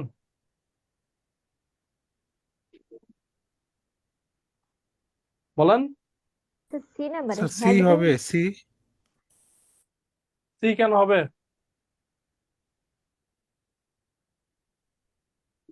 ডি হবে এটার না? উত্তর হবে ডি। But দেখেন প্রিভেন্ট এর পরে সবসময় ফ্রম বসে, প্রিভেন্ট ফ্রম ছাড়া প্রিভেন্ট বাক্যে ব্যবহার করা হয় না। স্যার এটার I বাংলা কি sir? prevented him, prevent from, হ্যাঁ এটার কি বাংলা কি? প্রিভেন্ট ফ্রম, প্রিভেন্ট ফ্রম মানে হচ্ছে থামানো বা বাধা দেওয়া, প্রিভেন্ট ফ্রম। তাহলে although he had been looking forward to the debate for weeks, যদিও সে অনেক দিন ধরে এই বিতর্কের জন্য উৎসাহী ছিল বা মানে বিতর্কের জন্য সে তাকিয়েছিল। এ সোর থ্রোট মানে তার একটা ঠান্ডা, মানে যে ঠান্ডা লেগেছে, সোর থ্রোট বা গলায় ব্যথা ছিল, এই গলার ব্যথা তাকে এই ডিবেটে অংশ দেওয়ার থেকে বাধা দিয়েছে। বুঝতে পেরেছেন? তাহলে প্রিভেন্টেড হিম, এখানে একটা ফ্রম লাগবে, from from taking, taking part. Preposition missing. বুঝতে পেরেছেন? জি স্যার। জি sir. 11 number, today the D number হবে, of D. people which enjoy winter sports is almost double that of 20 years ago. কি হবে তোর বলেন দেখে? তো খুব easy. B number who B number. B number, pupil, পিউপেলটা হচ্ছে ব্যক্তি, ব্যক্তির পর কি উইচ হয়? উইচ, হু এবং দ্যাট তো প্রাণীবাচক বা বস্তুবাচকের ক্ষেত্রে হয়। তাহলে অ্যান্সার হচ্ছে বি, ভুল। উইচ কোনো সময় ব্যক্তির পরে হয় না, ব্যক্তির পরে হু অথবা হুম হয়, আর বস্তু বা প্রাণীবাচকের ক্ষেত্রে উইচ এবং দ্যাট হয়। 12 number, the animals who were chosen to present. বলেন দেখি কি ভুল আছে। এ নাম্বার হুইস হবে। এটাও তো দেখে বোঝা যাচ্ছে অ্যানিমেলস, অ্যানিমেলস যেহেতু প্রাণী, হু এবং হুম তো হবে না, হয় উইচ হবে অথবা দ্যাট হবে, উইচ অথবা দ্যাট।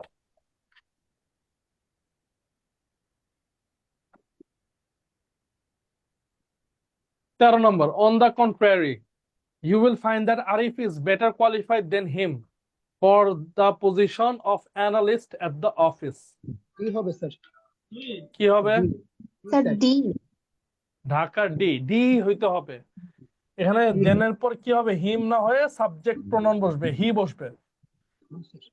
দেন এবং অ্যাজ, দেন এবং অ্যাজ এগুলোর পর সবসময় সাবজেক্ট প্রনাউন বসে। কি প্রনাউন বসে? Subject pronoun. কেন সাবজেক্ট প্রনাউন বসে?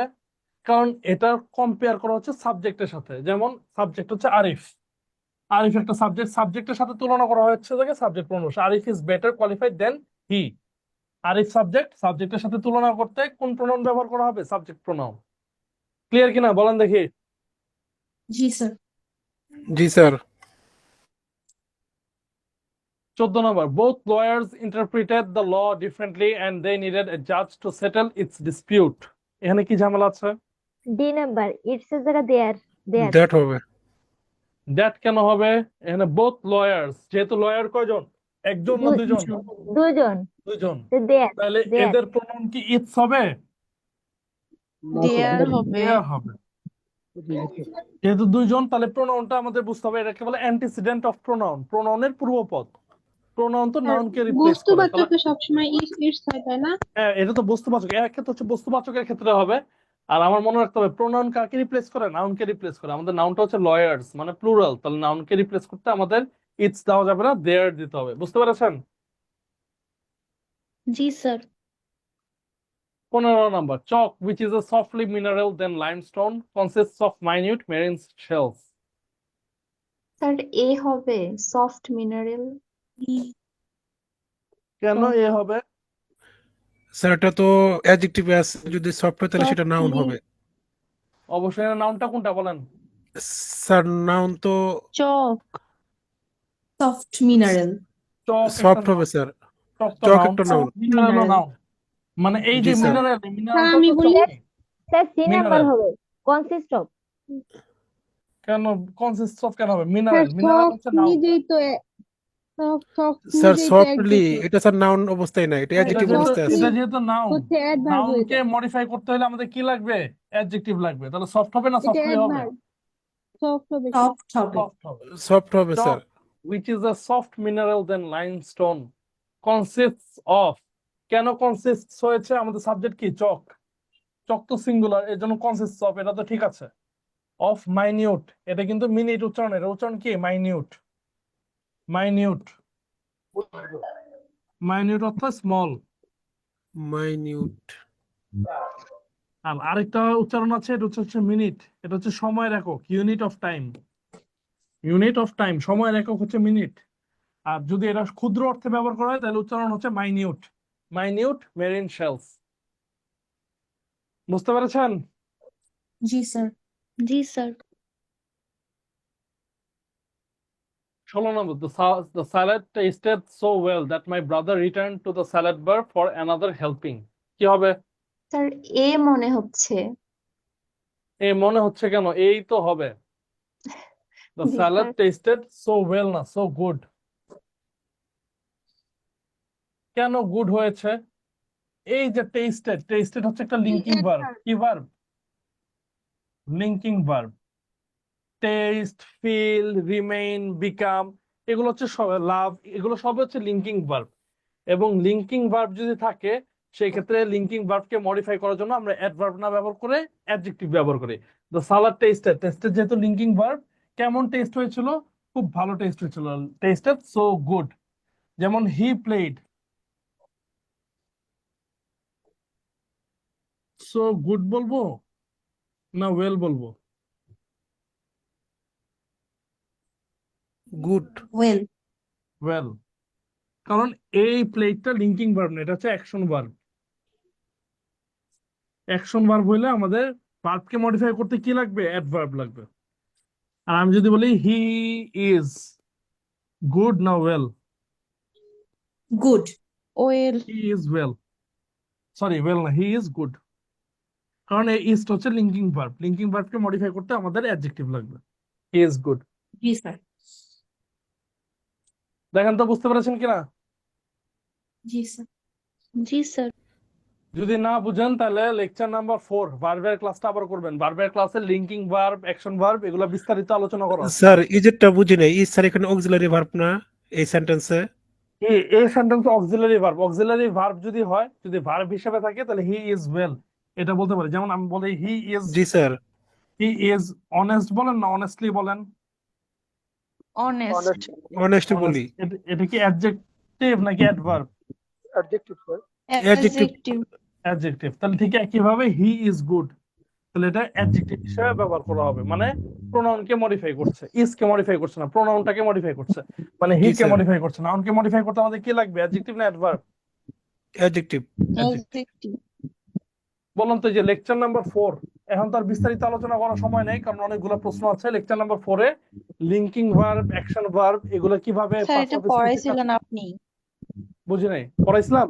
জি স্যার, আপনি জি স্যার। পড়িয়েছিলেন। সেই ক্লাস আমি খুব ভালো মতো বুঝে দেওয়ার কথা, লিঙ্কিং ভার্ব জি এবং স্যার, অ্যাকশন ভালো ভার্ব। মতন জি বুঝাই স্যার, দিচ্ছিলেন। আপনি 5 পর্যন্ত পড়িয়েছিলেন। একটা কোশ্চেন ছিল স্যার। কোয়েশ্চেন করেন দ্রুত। আর বলছিলাম কি, যেমন আমরা বলি না স্যার আই এম ওয়েল, তখন তো আমরা ওয়েল বলি, মানে এই এম এর পরে। তখন এমটাকে, এই যে এমটাকে মডিফাই করে আই এম ওয়েল, এটা যখন আমি বলি আই এম ওয়েল, আপনি কোনটাকে মডিফাই করছেন, আসলে কি বুঝাচ্ছেন সেটার উপর ডিপেন্ড করে। যেমন আমি যদি বলি he is so good in maths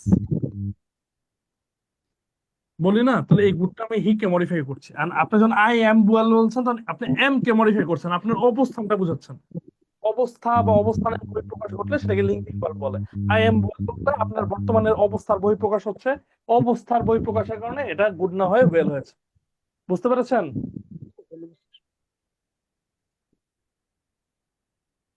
clear কিনা বলেন দেখি? জি স্যার। জি স্যার। 17 নম্বরটা একটু দেখি। The recent created commission has done nothing to address the problem except to approve the color of its stationery. এর উত্তর কি সি হবে? হবে না? C, approving. অ্যাপ্রুভিং কেন হবে? except to approve, টু এর পর তো ভার্বের বেস ফর্মে বসে, ঠিকই তো আছে। অ্যাপ্রুভিং কেন হবে?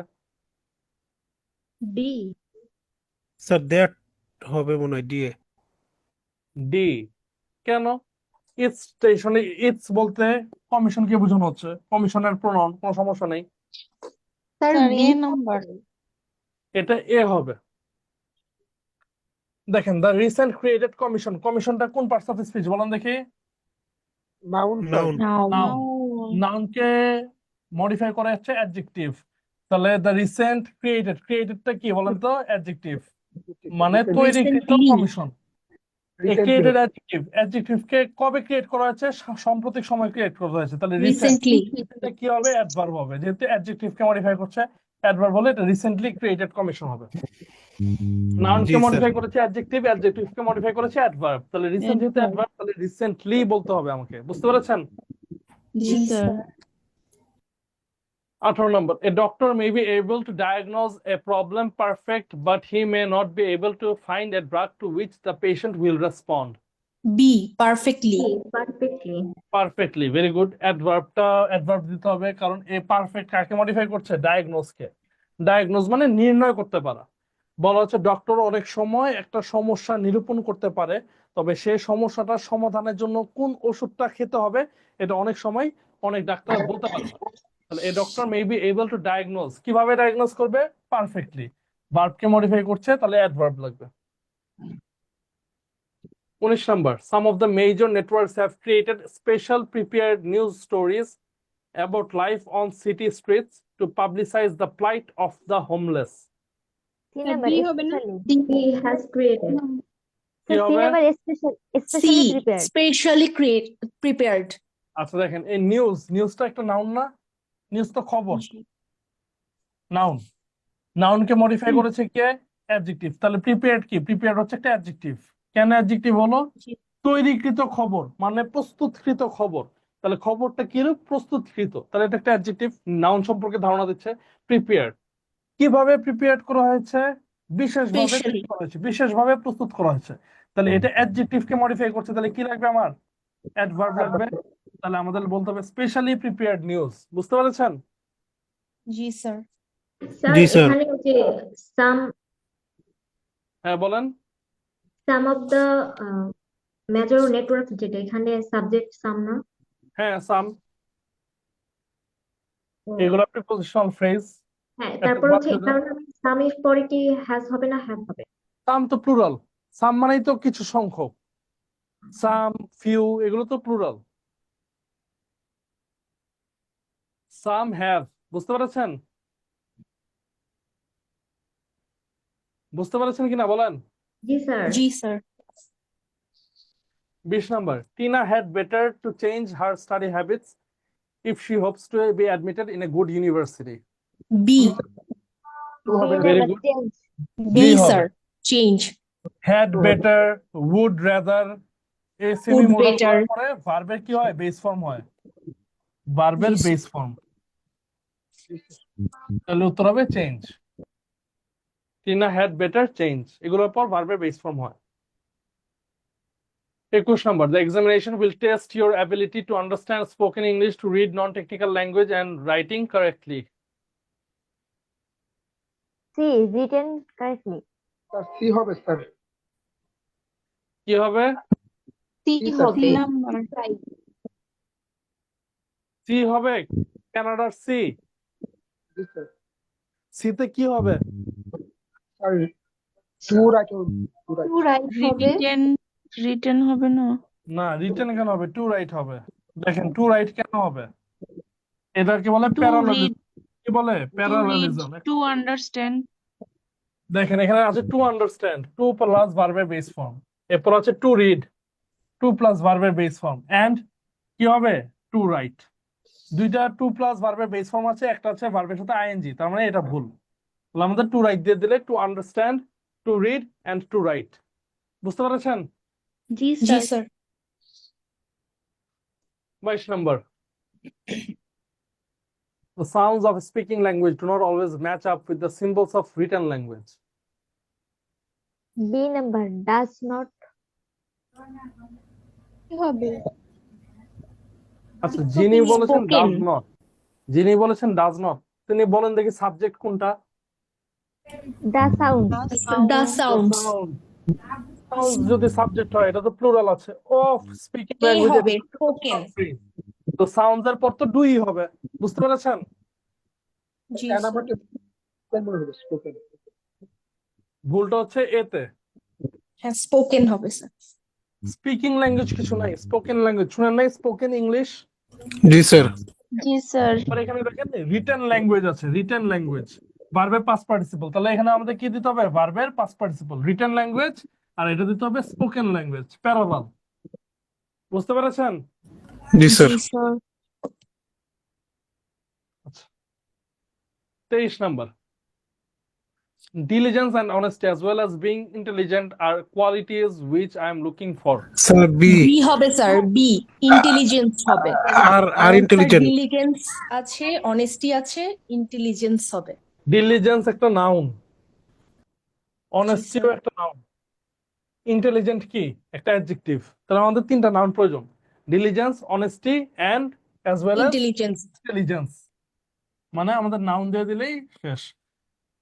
তার মানে আমাদের noun, noun as well as, এরপরে কি লাগবে? একটা নাউন লাগবে। নাউন লাগবে। অ্যাডজেক্টিভ দেওয়া ছিল, তার মানে একটা নাউন, দুইটা নাউন, অ্যাজ ওয়েল অ্যাজ এর পরেও একটা নাউন লাগবে। 24 number, copper is a metal which is easily worked and which mixes well with other metals to form alloys. C number mixed হবে। হ্যাঁ, দেখেন এটা কি দেওয়া আছে এখানে, দেখা যাচ্ছে কপার ইজ এ মেটাল। একটা তো সাবজেক্ট ভার্ব অবজেক্ট আছে, কপার ইজ এ মেটাল, এরপর relative pronoun which, is mixed which এর পর কি আছে? which is easily worked.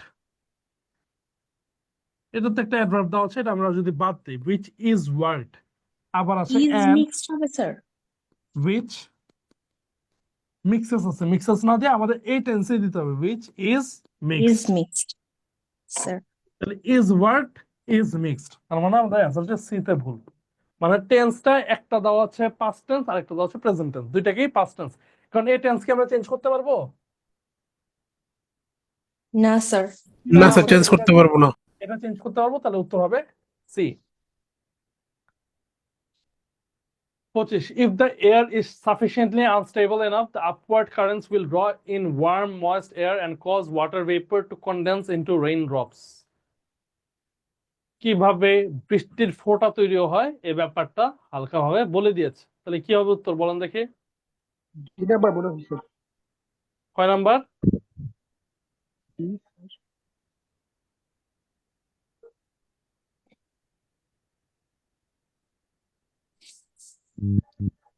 বলেন দেখি উত্তর কি হবে?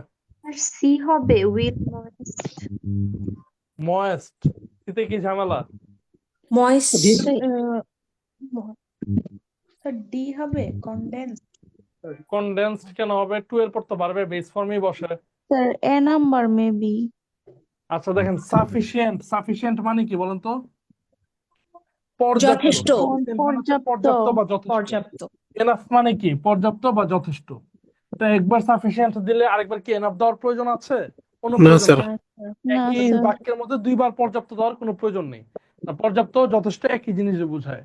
তাহলে if the air is sufficiently unstable, তার মানে এনাফ দেওয়ার প্রয়োজন নেই। এটাকে বলে রিডান্ডেন্সি। কি বলে? রিডান্ডেন্সি, বাহুল্য দোষ। সাফিসিয়েন্ট আর এনাফ কোনো সময় একসাথে বসে না, যেকোনো একটা দিলেই হয়। If the air is sufficiently unstable, অথবা সাফিসিয়েন্টলি বাদ দিয়ে if the air is unstable enough, তাইলেও হবে। যেহেতু এটা আমরা বাদ দিতে পারবো না, তাহলে আমাদের ওইটা বাদ দিতে হবে। বুঝতে পারছেন? জি জি স্যার। স্যার। আর কোনো সমস্যা আছে এই বাক্যে? না স্যার। না sir. 26 number. A flashing yellow traffic signal means one must slow down and proceed forward with caution, watching for pedestrians, vehicles, or other hazards. P হবে। D number another hazards. Another hazard কে হবে other hazards, ঠিকই তো আছে, other এর সাথে hazards। B নাম্বারে ঝামেলা। Proceed, এ proceed শব্দের অর্থই হচ্ছে go forward। Proceed শব্দের অর্থ মানে জি কি? স্যার। সামনে এগিয়ে যাওয়া। এই proceed এর মধ্যেই তো forward আছে, তা আবার forward দেওয়ার প্রয়োজন কি? বুঝতে পারছেন? জি স্যার। জি স্যার। ফরওয়ার্ড একসাথে বসে না, হয় আপনি প্রসিড ফরওয়ার্ড দিবেন অথবা গো ফরওয়ার্ড দিবেন, যে কোনো একটা দিবেন, দুইটা একসাথে দেওয়া যাবে না। বুঝতে পারছেন? জি। জি। এটাও redundancy. 27 number. We were terrified by sounds, আমরা শব্দ শুনে ভয় পেয়ে গেলাম, ভয় পেয়ে গিয়েছিলাম। কিসের শব্দ? The screaming of the wind, the restless rustle of leaves in the trees and the sudden overwhelming explosions of thunder.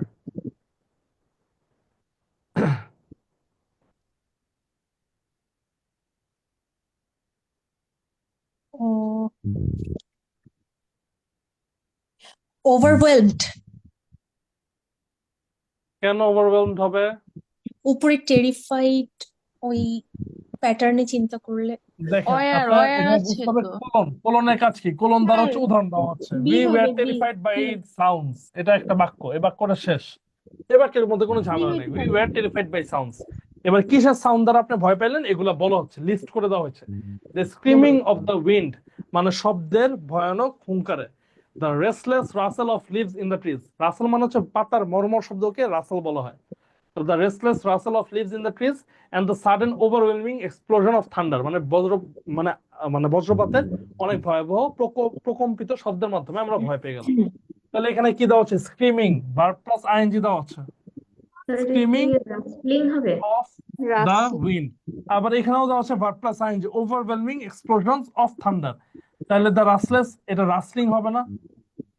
দুইটা ভার্ব জি প্লাস স্যার। আইএনজি, কেউ জি যদি ভার্ব স্যার। প্লাস আইএনজি করে দেই তাহলেই তো হয়ে গেল। Screaming, rustling, overwhelming, ING ING ING. Rustling মানে কি স্যার? মর্মর শব্দ, পাতার মর্মর শব্দ। আচ্ছা। জি স্যার, বুঝতে পারছি। আপনি গ্রামে গঞ্জে গেলে বা অনেক উঁচু উঁচু গাছ আছে এমন জায়গায় গেলে অথবা রমনা পার্কে আসলে আপনি দেখবেন যে পাতার আসে, মানে যদি অনেক বাতাস বয় তাহলে পাতার আশেপাশে একটা শব্দ হয় পাতার, ওই পাতার যে মর্মর শব্দ ওইটাকেই বলে রাসেল। জি 28 sir. Number, ceramics can be harder, light and more resistant to heat than metals. Lighter হবে। লাইটার। লাইট হবে, মানে সিরামিক্স এবং অন্যান্য ধাতুর তুলনা করা হচ্ছে, দুইটা জিনিসের মধ্যে তুলনা করা হলে কম্পারেটিভ ডিগ্রি বসে।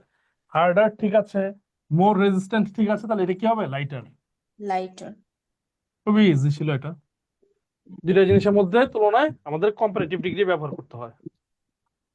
29 number, some methods to prevent soil erosion are ploughing parallel with the slopes of hills, to plant trees on unproductive land and rotating crops. Sir D হবে, planting. Planting. Very good, planting. Planting হবে। কেন planting হবে? দেখেন, some methods to prevent soil erosion are, মানে মাটি ভাঙ্গনের কিছু method হচ্ছে, এটার পর উদাহরণগুলো দেওয়া হচ্ছে কি কি। একটা হচ্ছে ploughing parallel with the slopes of hills, মানে পাহাড়ের সাথে সমান্তরাল ভাবে এটাকে যদি চাষ করা হয় তাহলে থামবে। এরপরে এটা যেহেতু প্লাউইং আছে, পরে এটাকে কি করবো? Planting. Planting verb plus ING করে দেবো, planting trees on unproductive land, মানে পতিত জমিতে গাছ লাগানো। এন্ড এই যে এটাও ভার্ব প্লাস আইএনজি আছে, রোটেটিং ক্রপস, মানে বারবার ধান না লাগায়, একবার ধান, একবার আলু, একবার গম, মানে ক্রপস রোটেট করলে আমাদের সয়েল ইরোশন প্রিভেন্ট হবে, বলে দিয়েছে। তাহলে প্লাউইং, প্ল্যান্টিং এবং রোটেটিং। বুঝতে পেরেছেন কিনা বলেন দেখি? জি জি স্যার। স্যার। জি sir. 30 number. Psychologist Abraham Maslow argued that humans have unique desires to discover and understand the giving of love to others and to fulfill their inner need. C কি হবে? কি হবে বলেন? To give love to others. Very good, C হবে। দেখেন বাক্যটার অর্থ কি, একজন সাইকোলজিস্টের নাম বলেছে এব্রাহাম মাসলো, তিনি argue that humans have unique desires, মানুষের ইউনিক কিছু একক বা অনন্য ডিজায়ার বা ইচ্ছা আছে। কিসের ইচ্ছা? এগুলো এবার বলা হচ্ছে।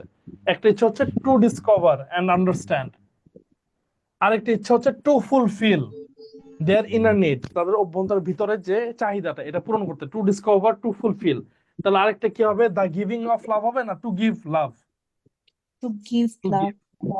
Give love to others. তার মানে এগুলো হচ্ছে মানুষের সুপ্ত অনন্য ইচ্ছা, to discover and understand, to give love to others and to fulfil their need. তার মানে to discover, to give love, আর এটা হচ্ছে টু ফুলফিল, সবগুলা টু প্লাস ভার্বের বেস ফর্ম। বুঝতে পেরেছেন? জি স্যার। জি স্যার। জি sir. 31 number, the tiger's cunning, strength and agile have earned it a legendary reputation. A. 10 number A. Agility. A হবে। Very good. Agility.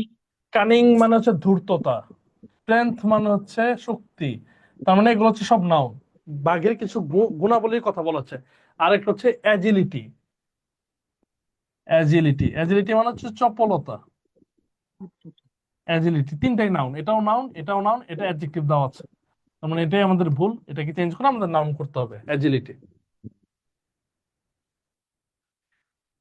32 number, married women are twice so likely as married man to be depressed.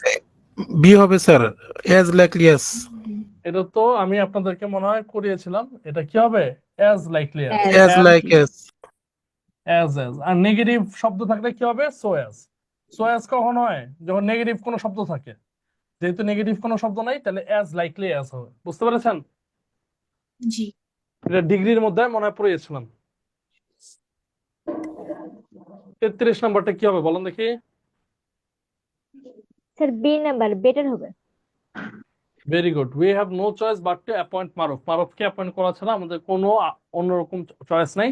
He is the better of the two candidates. Of the two candidates আছে দুইজনের মধ্যে তুলনা, এর জন্য best না হয় কি হবে?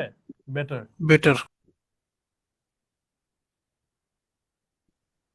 34 নম্বর, most critics agri that William Shakespeare is greater writer in English language. কি হবে? কি হবে? গ্রেটেস্ট। গ্রেটেস্ট হবে পুরা স্যার। ইংরেজি সাহিত্যের মধ্যে তুলনা করা হচ্ছে, এই জন্য দ্য গ্রেটেস্ট হবে। The greatest. He was much more wiser after the unfortunate incident. কি হবে বলেন দেখে? স্যার মোর এ হবে না নাম্বার হবে না, মোর ওয়াইজের হবে। বি হবে। ওয়াইজার কম্পারেটিভ ডিগ্রি, কে আবার কম্পারেটিভ করার কোনো প্রয়োজন নেই। তার মানে ওয়াইজারের আগে আবার মোর দেওয়ার কোনো প্রয়োজন নেই। হি ওয়াজ মাচ ওয়াইজার, তাইলেই হয়। মোর দিলে এটা ভুল হয়ে যাবে। বুঝতে পেরেছেন? জি স্যার। জি sir. 36 number, the area where the microchip is manufactured must be the most cleanest environment possible. Sir C. সাথে সি। সি ক্লিনেস্ট হবে স্যার। সুপারলেটিভ, তার মানে আবার সুপারলেটিভ করার প্রয়োজন নেই, তার মানে অ্যান্সার হবে C. 37 number, in an epidemic unprotected children remain lesser vulnerable.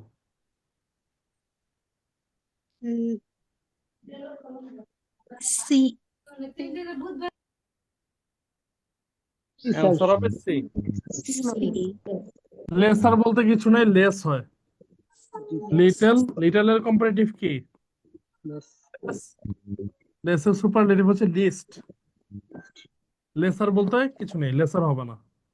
লেসারের ব্যবহার আছে অন্যান্য, তবে কম্পারেটিভে লেসার বলতে কিছু নেই। বুঝতে পেরেছেন? জি জি sir. Sir. 38 number, many opinions have been voiced on the likely effective of the computer. কি হবে? স্যার এই নাম্বারটা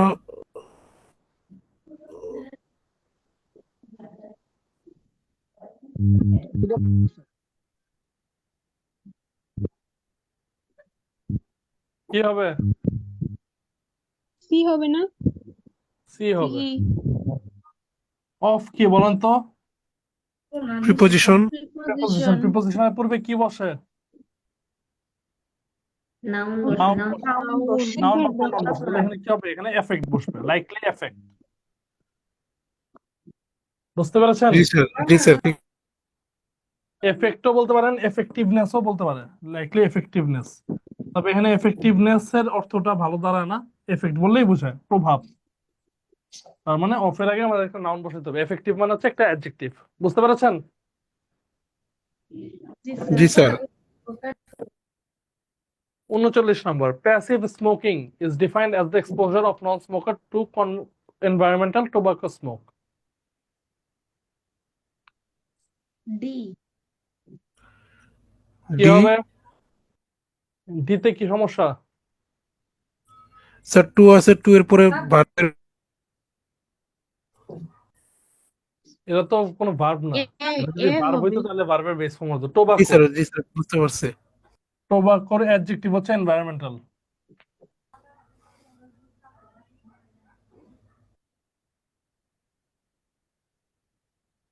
কি হবে বলেন দেখে?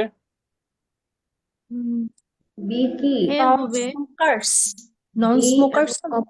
আচ্ছা দেখেন, কমন নাউন। কমন নাউন তো নিশ্চয়ই আপনারা চিনেন। কমন নাউনের একটা গুরুত্বপূর্ণ নিয়ম হচ্ছে, কমন নাউন হয় আর্টিকেল নিয়ে বসবে, নাইলে কমন নাউন প্লুরাল হবে। কমন নাউন নিয়ম এটাই। কমন নাউন কোনোদিন একা বসে না। যেমন non smokers. Mother feeds her child, এটা যদি আমি বলি মা তার শিশুকে খাওয়ায়, এটা ভুল, বাক্যটা ভুল, কারণ মাদার হচ্ছে কমন নাউন। কমন নাউন একা একা বসতে পারে না। কমন নাউন একা একা বসতে পারে না। কমন নাউনের পূর্বে কি লাগবে? কমন নাউন হয় প্লুরাল হবে, নাহলে কমন নাউন আর্টিকেল নিয়ে বসবে। তার মানে আমার বলতে হবে a mother feeds her child, অথবা the mother feeds her child, এটা বলতে পারি, অথবা মাদার্স ফিড হার চাইল্ড বলতে পারি। খালি মাদার ফিডস হার চাইল্ড বলা যাবে না। তার মানে একটা জি স্যার। আর্টিকেল অথবা প্লুরাল হয়ে বসবে। এটা কমন নাউনের একটা নিয়ম। নন স্মোকার, এটা কি একটা কমন নাউন? জি যারা স্যার। ধূমপায়ী নয়, কমন নাউন। তাহলে নন স্মোকার একা বসতে পারবে না, তাহলে নন স্মোকার্স বলতে হবে, অথবা এ নন স্মোকার বলতে হবে। বুঝতে পেরেছেন? জি। জি স্যার। এই নিয়মটা ক্লিয়ার সবাই? এটা কিন্তু খুব গুরুত্বপূর্ণ নিয়ম। জি স্যার।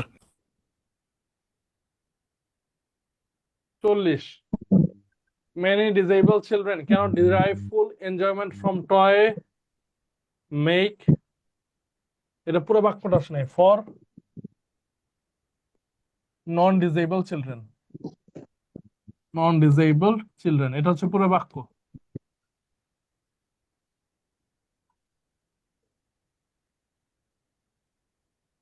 ডি হবে। Very good. Toy hmm, make হবে না, টয় কি মেড ফর, মেড হবে। Meet. Toy made for non disable children, মানে নন ডিসেবল চিলড্রেনের জন্য অলরেডি যেসব খেলনা তৈরি করা হয়ে গিয়েছিল, এটা অতীতের কথা বলছে, অতীতে হয়ে গিয়েছিল তৈরি, made for non disable children, ওইগুলা খেলনা দিয়ে যারা ডিসেবল চিলড্রেন বা যাদের মধ্যে বিভিন্ন সমস্যা আছে জন্মগত, তারা পুরোপুরি এনজয়মেন্টটা উপভোগ করতে পারে না। দেখেন বুঝতে পারছেন কিনা? জি স্যার। জি স্যার। অনেকগুলা গ্রামার রুল আজকে পড়লাম, মোটামুটি একটা গ্রামারের একটা রিভিশন রিভাইজ হলো। স্যার। আরো আরো 40টা আছে, এটা আমরা লেকচার 11তে করব। বুঝতে পেরেছেন? জি স্যার। আপনারা লেকচার 5টি একটু ভালো, লেকচার 6টি একটু ভালো মতো দেখেন। লেকচার 6 অনেকের এই সমস্যা, সাবজেক্ট ভার্ব এগ্রিমেন্ট, এটা একটু ভালো মতো করে নিয়েন। বুঝতে পারছেন সবাই? ওকে জি স্যার। স্যার। তো ঠিক আছে, আজকে এ পর্যন্তই, পরবর্তী ক্লাসে দেখা হবে তাহলে। স্যার আসসালামু আলাইকুম। ওয়ালাইকুম আসসালাম। আসসালামু আলাইকুম স্যার। ওয়ালাইকুম আসসালাম।